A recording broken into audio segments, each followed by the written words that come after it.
Hello বন্ধুগণ, আমি সাধনা নতুন একটা ঝাঁকানাকা রেসিপিতে তোমাদের সবাইকে স্বাগত জানাই। আজকে আমি তোমাদের সাথে শেয়ার করছি স্বাদে গন্ধে ভরপুর নিরামিষ এঁচোড় আলু তরকারি। এইভাবে রান্না করলে মনে হবে যেন একদম খাসির মাংস খাচ্ছি। খেতে অসাধারণ টেস্টি হয় আর বানানো কিন্তু ভীষণ সহজ। রেসিপিটি প্রথম থেকে শেষ পর্যন্ত দেখার জন্য তোমাদের কাছে অনুরোধ রইল, কোথাও স্কিপ করো না কিন্তু, তাহলে আসল জায়গাগুলো মিস করে যাবে। তো চলো দেখে নেওয়া যাক আজকের রেসিপিটি বানাতে এখানে দেখো আমি নিয়েছি একদম টাটকা আর কচি কচি একটা এঁচোড়। এই সময় এঁচোড়গুলো কিন্তু প্রচণ্ড কচি হয়, তাই খেতেও কিন্তু দারুণ টেস্টি হয়। এঁচোড়টাকে প্রথমে মাঝখান থেকে একটু দুফালি করে কেটে নিতে হবে। তো দেখো বটির সাহায্যে একদম ঝাঁকানাকা করে মানে ঝটপট করে কেটে নিলাম। আজকে আমি অর্ধেকটা পরিমাণে এঁচোড় রান্না করব, তাই অর্ধেকটা পরিমাণে এঁচোড় আমি খুব সুন্দর করে কেটে নেব। আর এঁচোড়টাকে কাটার আগে অবশ্যই কিন্তু দু হাতের তালুতে আর বটির গায়ে খুব ভালো মতো সরষের তেল লাগিয়ে নিতে হবে। না হলে এঁচোড়ের যে আঠা হাতে একবার লেগে গেলে তোলা কিন্তু ভীষণ কষ্টকর। তো অবশ্যই কিন্তু হাতের মধ্যে একটু সর্ষের তেল লাগিয়ে নিতে হবে। তারপরে এঁচোড়ের যে খোসাটা আছে সেটাকে একটু মোটা মোটা করে কেটে বাদ দিতে হবে, ঠিক এইভাবে। আর এঁচোড়ের মধ্যে দেখবে ঠিক এরকম একটা সাদা শক্ত অংশ থাকে, সেই সাদা শক্ত অংশটাকে একদম ঝাঁকানাকা করে মানে ঝটপট করে কেটে বাদ দিতে হবে। তারপরে এঁচোড়টাকে ঠিক এইভাবে একদম পিস পিস করে কেটে নিতে হবে, যাকে বলে একদম খাসির মাংস ভেবে একদম পিস পিস করে কেটে নিতে হবে। এই সময়ের এঁচোড়গুলো যেহেতু প্রচণ্ড কচি হয়, তাই ভেতরে আলাদা করে বাছার কোনো প্রয়োজন নেই। সরাসরি একদম বড় বড় পিস করে এঁচোড়টাকে কেটে নিতে হবে, তাহলে দেখবে একদম দেখতে পুরো খাসির মাংসের মতো লাগবে। তো দেখো এঁচোড়টাকে ঠিক এরকম করে পিস পিস করে একটু মোটা মোটা করে কেটে নিলাম। তারপরে জাস্ট একবার একটু জল দিয়ে ধুয়ে নেব। এঁচোড়টাকে জাস্ট একবার একটু জল দিয়ে ধুয়ে তারপর আমি প্রেশার কুকারের মধ্যে দিয়ে সেদ্ধ করে নেব।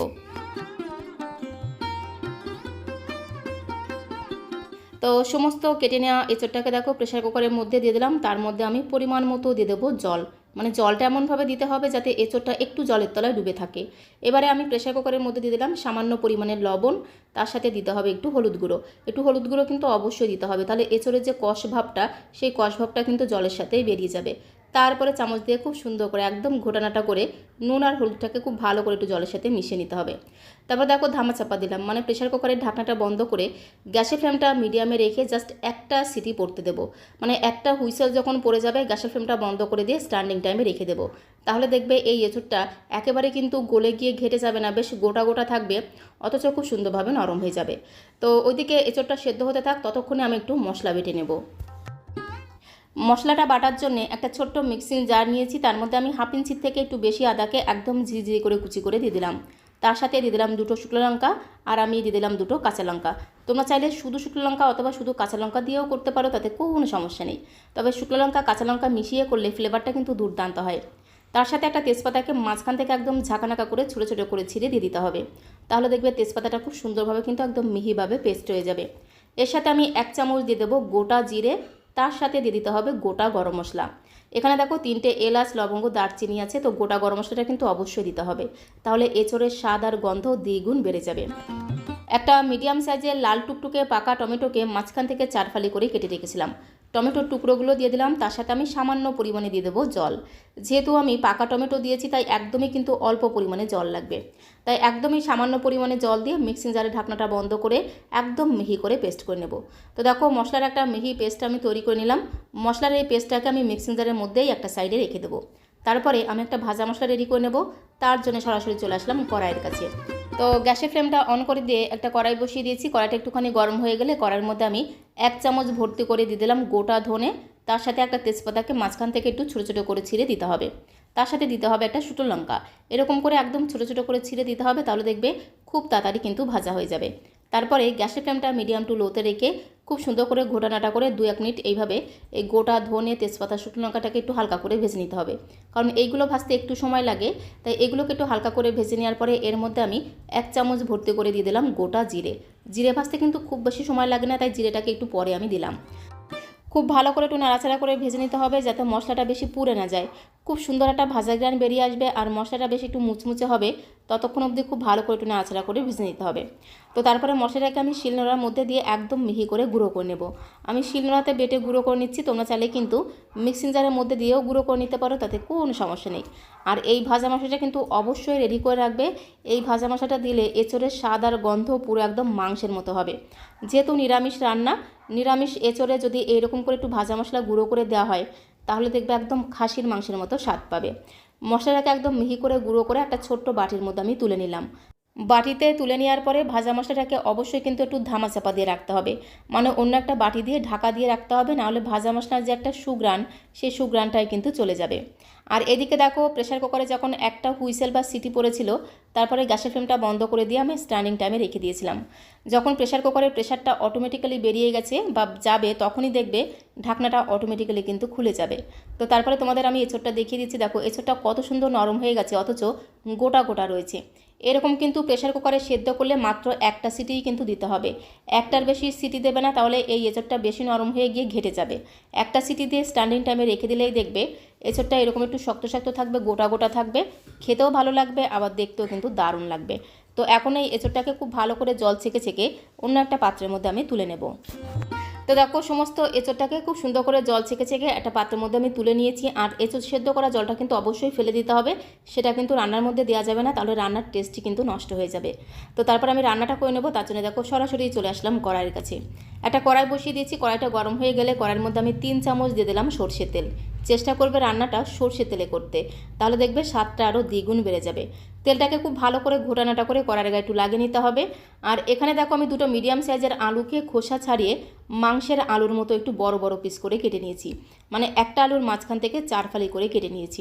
আলুগুলোকে খুব ভালো করে ধুয়ে এখন আমি গরম তেলের মধ্যে দিয়ে দেবো। তারপরে গ্যাসের ফ্লেমটা মিডিয়ামে রেখে খুব ভালো করে ঘোটানাটা করে আলুগুলোকে একটু লাল লাল করে ভেজে নিতে হবে। আর আলু ভাজার সময় অবশ্যই কিন্তু সামান্য পরিমাণে একটু লবণ দিয়ে আলুগুলোকে ভাজতে হবে, তাহলে দেখবে একটু নাড়াচাড়া করে আলুগুলোকে লাল লাল করে ভাজতে ভাজতেই কিন্তু আলুটা 70%-এর মতো সেদ্ধ হয়ে যাবে, মানে নরম হয়ে যাবে। আলুগুলোকে দেখো একটু লাল লাল করে ভেজে নিয়েছি। তো এখন আমি এর মধ্যে আগে থেকে সেদ্ধ করে জল ঝরিয়ে রাখা এঁচোড়ের পিসগুলো দিয়ে দেবো। এঁচোড়গুলোকে দিয়ে গ্যাসের ফ্লেমটা মিডিয়ামে রেখে বেশ কিছু সময় ধরে একটু নাড়াচাড়া করে এঁচোড়গুলোকে একটু হালকা লালচে করে ভেজে নেব, তাহলে দেখবে এঁচোড়টা খেতে কিন্তু দারুণ লাগবে। তো গ্যাসের ফ্লেমটা মিডিয়ামে রেখে খুব ভালো করে ঘোটানাটা করে এঁচোড়টাকে একটু লাল লাল করে ভেজে নেব।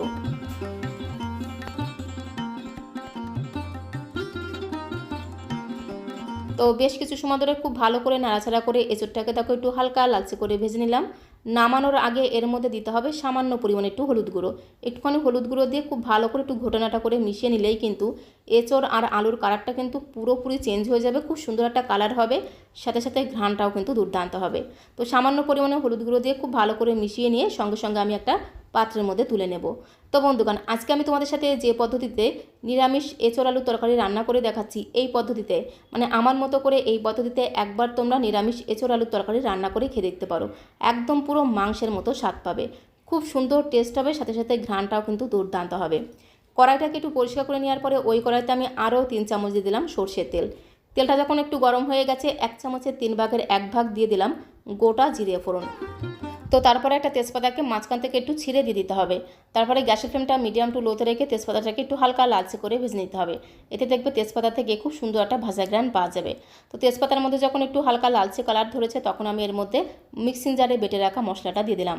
বাটা মশলাটাকে দিয়ে খুব সুন্দর করে একদম ঘোটানাটা করে একটু মিশিয়ে নেব। গ্যাসের ফ্লেমটা মিডিয়াম টু লোতে রেখে খুব ভালো করে মশলাটাকে একটু ঘোটানাটা করে মেশানো হয়ে গেলে এর মধ্যে আমি জাস্ট 2 চিমটির মতো দিয়ে দেবো হিং ফোড়ন। যেহেতু নিরামিষ এঁচোড়ের তরকারি, একটু হিং ফোড়ন দিলে খুব সুন্দর টেস্ট হবে, সাথে সাথে ঘ্রাণটাও কিন্তু দুর্দান্ত হবে। তো তারপরে গ্যাসের ফ্লেমটা মিডিয়াম টু লোতে রেখে খুব ভালো করে নাড়াচাড়া করে মশলাটাকে বেশ কিছু সময় ধরে একটু কষিয়ে নিতে হবে, যতক্ষণ না মশলার কাঁচা গন্ধটা চলে গিয়ে খুব সুন্দর একটা ভাজা গ্রান বেরিয়ে আসছে আর মশলা থেকে এরকমভাবে তেল ছাড়তে শুরু করছে, ততক্ষণ অবধি মশলাটাকে খুব ভালো করে একটু কষিয়ে নিতে হবে। মশলাটাকে খুব ভালো করে কষিয়ে নেওয়ার পরে এর মধ্যে আমি সামান্য কিছু গুঁড়ো মশলা অ্যাড করে দেবো। প্রথমেই দিয়ে দিলাম স্বাদ মতো লবণ, পরিমাণ মতো দিয়ে দিলাম একটু হলুদের গুঁড়ো, 1 চামচের 3 ভাগের 1 ভাগ দিয়ে দিলাম ধনিয়া গুঁড়ো, তার সাথে আমি সামান্য পরিমাণে দিলাম একটু কাশ্মীরি লাল লঙ্কার গুঁড়ো। একটু কাশ্মীরি লাল লঙ্কার গুঁড়ো দিলে কালারটা কিন্তু দুর্দান্ত হবে। তার সাথে মিক্সিং জারটা ধুয়ে সামান্য পরিমাণে জল দিয়ে দিলাম। যেহেতু আমি 1 চামচ গোটা জিরে মিক্সিং জারের মধ্যে বেটে দিয়েছি, তাই আলাদা করে এর মধ্যে কোনো রকম জিরের গুঁড়ো দিলাম না। তারপরে বেশ কিছু সময় ধরে মশলাটাকে কষিয়ে নিতে হবে, যতক্ষণ না মশলা থেকে তেল ছাড়তে শুরু করছে। আর এই মশলা যত ভালোভাবে কষানো হবে নিরামিষ এঁচোড়ের তরকারি ততটাই কিন্তু টেস্টি হবে, একদম পুরো মাংসের মতো টেস্ট হবে। খুব ভালো করে দেখো মশলাটাকে কষিয়ে নিলাম, মশলা থেকে তেল ছাড়তে শুরু করে দিয়েছে। এই সময় আমি এর মধ্যে 1/2 চামচ দিয়ে দিলাম চিনি। যেহেতু নিরামিষ রান্না, আর নিরামিষ রান্নাতে একটু চিনি দিলে স্বাদের ব্যালেন্সটা ঠিকঠাক থাকে, খেতেও কিন্তু দারুণ লাগে। বেশ একটু হালকা মিষ্টি মিষ্টি খেতে হবে, খেতে দারুণ টেস্টি হবে। তো তারপরে আমি এর মধ্যে আগে থেকে ভেজে রাখা আলু আর এঁচোড়গুলো দিয়ে দিলাম। আলু আর এঁচড় দিয়ে খুব ভালো করে একটু মশলার সাথে মিশিয়ে নেব। যেহেতু আলু আর এঁচড় খুব ভালো করে ভাজা ছিল, তাই খুব বেশি সময় ধরে কিন্তু মশলার সাথে কষাবো না। জাস্ট 2 মিনিট সময় ধরে এভাবে একটু নাড়াচাড়া করে আলু আর এঁচড়টাকে একটু মশলার সাথে কষিয়ে নিতে হবে। তাহলে আলু আর এঁচড়টা মশলার সাথে খুব সুন্দরভাবে মজে যাবে, খেতে কিন্তু দারুণ লাগবে। এই সময় একটু দিয়ে দিলাম ভাজা মশলা। 1 চামচের 3 ভাগের 1 ভাগ ভাজা মশলা আমি এখন দিলাম। আর একটু ভাজা মশলা কিন্তু নামানোর আগে অবশ্যই দিতে হবে। তো একটু ভাজা মশলা দিয়ে খুব ভালো করে একটু ঘোটানাটা করে মিশিয়ে নেওয়ার পরে এর মধ্যে আমি পরিমাণ মতো অ্যাড করে দেব গরম জল। অবশ্যই কিন্তু রান্নাতে একটু গরম জল অ্যাড করতে হবে, তাহলে রান্নার টেস্ট আরও দ্বিগুণ বেড়ে যাবে। ঝোলের পরিমাণটা তোমরা যে যেমন গ্রেভি রাখতে চাও সেই আন্দাজে এখানে গরম জলের পরিমাণটা অ্যাড করে দেবে। তো পরিমাণ মতো গরম জল দিয়ে খুব ভালো করে একটু ঘোটানাটা করে মিশিয়ে নিয়ে এর মধ্যে আমি 2টো চেরা কাঁচা লঙ্কা দিয়ে দিলাম। তারপর একটু ধামা চাপা দেবো, মানে ঢাকনাটা বন্ধ করে গ্যাসের ফ্লেমটা মিডিয়ামে রেখে প্রথমে 4 থেকে 5 মিনিট সময় ধরে এঁচড় আলুর তরকারিটাকে একটু রান্না করে নিতে হবে। 4-5 মিনিট পরে ঢাকনাটা তুলে খুব ভালো করে একটু ঘোটানাটা করে মিশিয়ে নেব। কালারটা দেখো কত সুন্দর হয়েছে, আর একদম দেখতে পুরো খাসির মাংসের মতো দেখতে লাগছে। খুব সুন্দর একটা ঘ্রাণ তোমরা পাবে এই সময়। খুব ভালো করে একটু নাড়াচাড়া করে মিশিয়ে নেওয়ার পরে এই সময় একটু চেক করে দেখতে হবে নুন মিষ্টি সব ঠিকঠাক আছে কিনা। তো আমি একটু চেক করে দেখলাম, মনে হলো একটুখানি মিষ্টি কম হয়েছে, তাই সামান্য পরিমাণে চিনি দিয়ে আবারও খুব ভালো করে মিশিয়ে নেব। তাহলে ঝোলটা বেশ একটু হালকা মিষ্টি মিষ্টি খেতে হবে, খেতে কিন্তু দারুণ লাগবে। নামানোর আগে এর মধ্যে দিতে হবে একটু শাহি গরম মশলার গুঁড়ো। তার সাথে আমি এর মধ্যে দিয়ে দেবো ভাজা মশলা। ভাজা মশলা আমি প্রথমে দিয়েছিলাম 1 চামচের 3 ভাগের 1 ভাগ, আর এই সময় আমি 1 চামচের 3 ভাগের 1 ভাগ ভাজা মশলা দিয়ে দিলাম। আর সবশেষে যেটা দিতে হবে সেটা হচ্ছে 1 চামচ ভর্তি করে ঘি। নিরামিষ রান্নাতে মানে নিরামিষ এঁচড় আলুর তরকারিতে সবশেষে যদি একটু ঘি দেওয়া হয় তাহলে স্বাদ আর গন্ধ আরও দ্বিগুণ বেড়ে যাবে। তো গরম মশলার গুঁড়ো, ঘি আর একটু ভাজা মশলার গুঁড়ো দিয়ে আবারও খুব ভালো করে একটু নেড়েচেড়ে মিশিয়ে নিয়ে ঢাকা দিয়ে জাস্ট 2 মিনিট একটু রান্না করে নেব। তাহলে দেখবে এই ভাজা মশলা, গরম মশলা আর ঘিয়ের গন্ধটা খুব সুন্দরভাবে ঝোলের সাথে মিশে যাবে, যার কারণে নিরামিষ এঁচড় আলুর তরকারির স্বাদ আর গন্ধ আরও দ্বিগুণ বেড়ে যাবে। একদম পুরো মাংসের মতো স্বাদ পাবে। 2 মিনিট সময় ধরে একটু রান্না করে নিয়েছি। 2 মিনিট পরে ঢাকনাটা তুললেই দেখবে কি সুন্দর একটা ঘ্রাণ তোমরা পাবে। পুরো রান্নাঘরটা একদম ঘ্রাণে মোমো করবে। আর এইভাবে তোমরা একবার নিরামিষ এঁচড় আলুর তরকারি রান্না করে খেয়ে দেখতে পারো, একদম পুরো মাংসের মতো স্বাদ পাবে। গ্যাসের ফ্লেমটা বন্ধ করে দিয়ে এখন একটা বোলের মধ্যে আমি সার্ভ করে দেবো। আর সার্ভ করতে করতে তোমাদের কাছে রিকোয়েস্ট করবো, আজকের এই নিরামিষ এঁচড় আলুর তরকারির রেসিপিটা তোমাদের কাছে কেমন লাগলো অবশ্যই কমেন্ট বক্সে লিখে জানিও। ভালো লাগলে একটা লাইক আর শেয়ার করে দেওয়ার অনুরোধ রইল। নতুন বন্ধু হয়ে থাকলে চ্যানেলটিকে সাবস্ক্রাইব করে দিয়ে পাশে থাকার অনুরোধ রইল। সবাইকে অসংখ্য ধন্যবাদ।